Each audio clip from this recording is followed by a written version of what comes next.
Hello! Ever heard of Animal Farm by George Orwell? It's one of the best books when it comes down to the symbolism. This book is not only about the animals, but somehow, if you actually go deep, it explains every dictatorship, every corrupt government, why the revolutions actually happen, why they sometimes fail. This is The Animal Farm by George Orwell, but it's like more real than most history books. By the way, did you know that it was banned in a lot of countries at the time that the author actually used to leave? So you've definitely heard of it, but you probably were never keen on reading the book because it's boring till it says sit and just read the book. By the way, I read that book in a single day. I remember that still. And I really enjoyed it. So until the end of this video, you're gonna actually understand everything that is involved in the book without needing to buy the book or read the book. And you're just gonna have the most important highlights of it. So if you like the video, feel free to subscribe to the channel, like us, comment down below what you think, and yeah, let's begin. The Animal Farm is a beautiful depiction that of a story where the animals take control of a farm and they kick out the leader, the human, the owner. Mr. Jones is the name, by the way, because he's lazy, cruel, and unfair to a lot of animals, and he's selfish.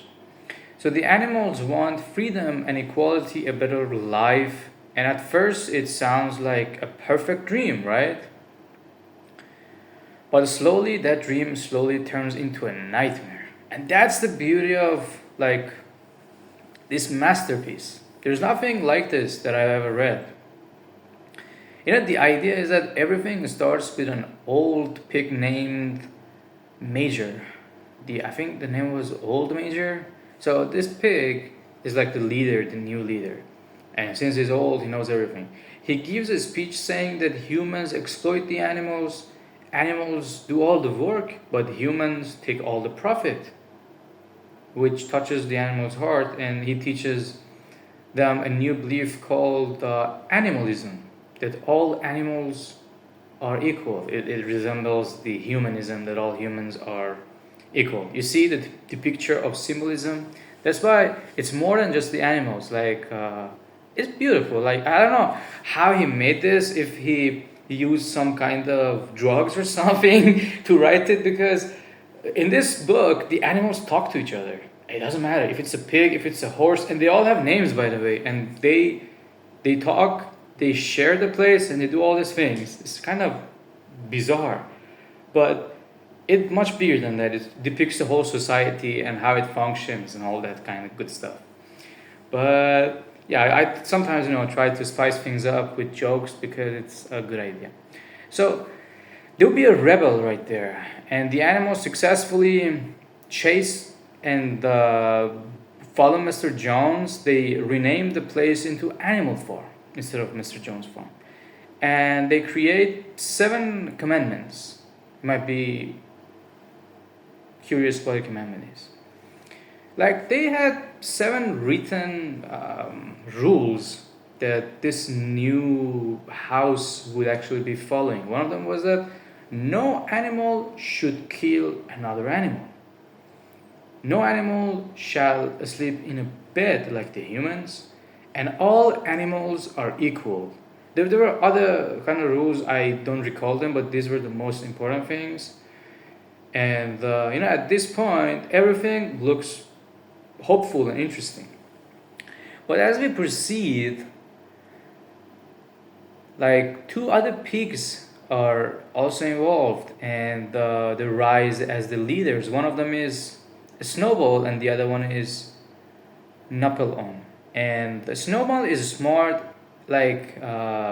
talks about progress and idealist, but Napoleon is quiet, power hungry, manipulative, like a dictator. Snowball, these are just what would you say, like the symbols.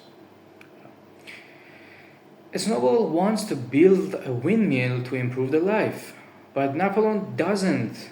And but this is the beauty of it. He doesn't want it, but he doesn't argue, and he waits.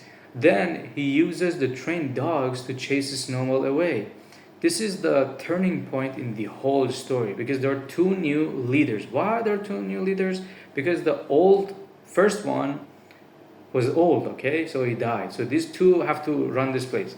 So Napoleon would take the control and he would declare himself the leader. No more meetings, no more voting, only pigs make the decisions since the pigs are the leaders. The animals are told that this is for your own good, that the pigs would do it because they are more intelligent and they can decide for the sake of others, which is not right. So this moment is a pivotal kind of point that freedom would be replaced by fear, and there would be some lies here to control the information. They would change the commandments. You remember the 7 commandments we mentioned? And they would completely eradicate them and recall them in a different way, similar to the previous one, but completely different. They lie confidently, they blame Snowball for everything, and for example, it would be saying that no animal shall sleep in a bed. You remember that amendment? It would become no animal shall sleep in a bed with sheets. So it's the same, but they add something at the end. It's like the job of the lawyers these days. The lawyers are really lying in the court of law, but they know where the loopholes of the law is, so they can actually go say, no, this is like that. They justify it some other how. It's like they artistically know the game, and they break all the rules, and they say, based on that, actually you can do it. And look, the rules are designed for the rich to stay the rich and for the poor to stay the poor. That's why there's a huge gap between them. That's why the rich have the lawyers and the poor cannot afford the lawyers, because the lawyers have access to all these things and would make something and would make the powerful people more powerful. By the way, the sun is rising behind me, and that's beautiful. So yeah, I think I look more handsome with the sunglasses. Let me know what you guys think down in a comment. And you know, these animals, as we mentioned, they have different names, right? There's a horse, and the horse name is Boxer. I don't know why, but he resembles the working class. You know, the horse working like a horse is like the proverb. Boxer is the horse that represents hardworking people. His beliefs are that he will work harder to get better, to get the similar things that he used to get before. Napoleon is always right. The new leader is right. He gives everything to the farm. And when he becomes weak, the boxer becomes weak and he's trying to like survive and not die, Napoleon sells him to the glue factory.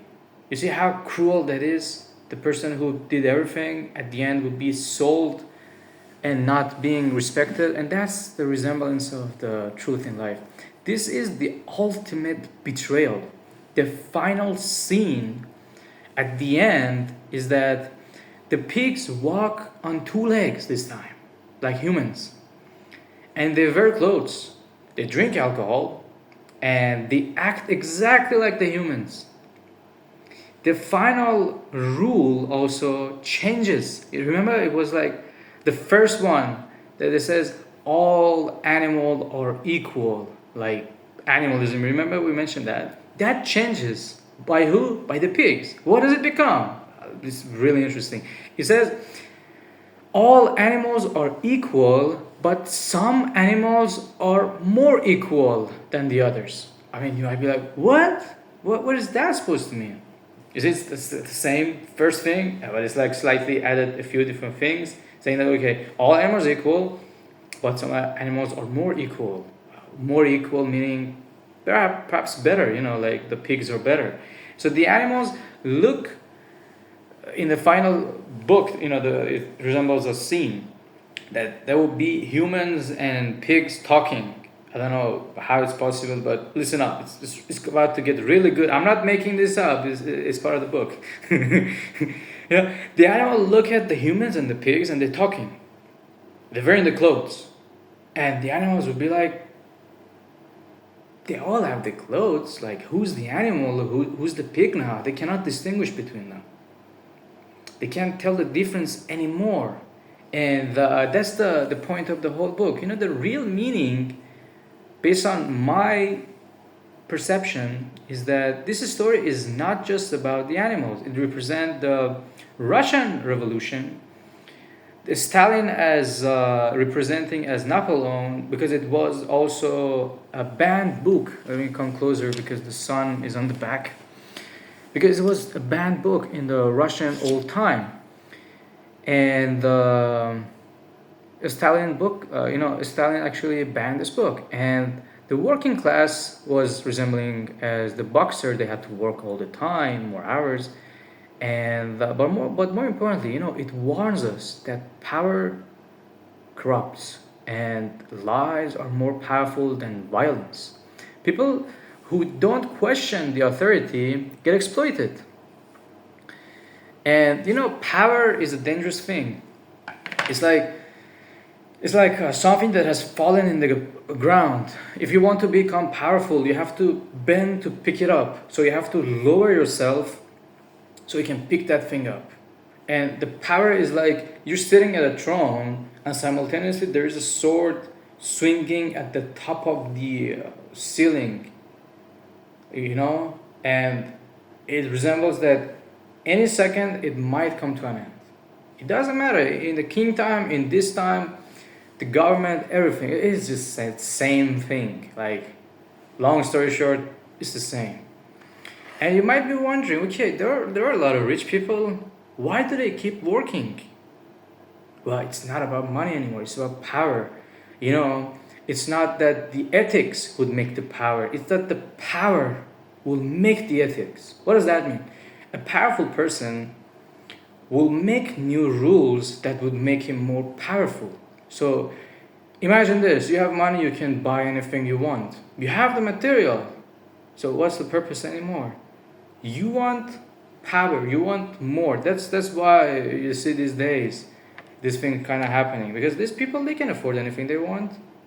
Look at Trump, for instance. Just as an example, he's a great guy. He does a lot of things. Simultaneously, he's corrupt. Everyone knows that. Tax evasion, money laundering, everything. But no one does anything about it. Why? Because he has the lawyers, he has everything, and he has built empires. He's 78 years old.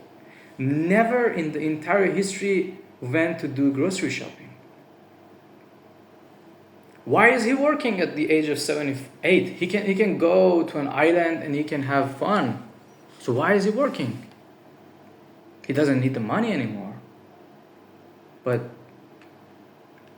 he's doing it for the power. You see? He makes new rules every single day. You'll be like, hey, this is on the TV right now. He's like, you see him more than the actors these days. Why? Like, he's a narcissist. He's a psychopath. He's a Machiavellist. I have a video on that. I link it down in the description. You can watch that. The dog triad, and why a lot of successful people possess some part of the dog triad. I mean, the sun is behind me. I gotta finish the video. Don't worry. So yeah, that's the thing I got from the book by George Orwell. I believe it's a beautiful book. And the symbolism is yet for the generations to actually reproduce, and it's like something really eye-catching. By the way, if you like the video, subscribe to our channel, like the video, comment down below. I will read all the comments, and it would help the channel also to grow, and it would be suggested to more viewers. So it's also free to do such. So yeah, it's sometimes a good idea to be supportive. And yeah, if you like the video, you're probably gonna like one of these videos that pop on the screen. And yep.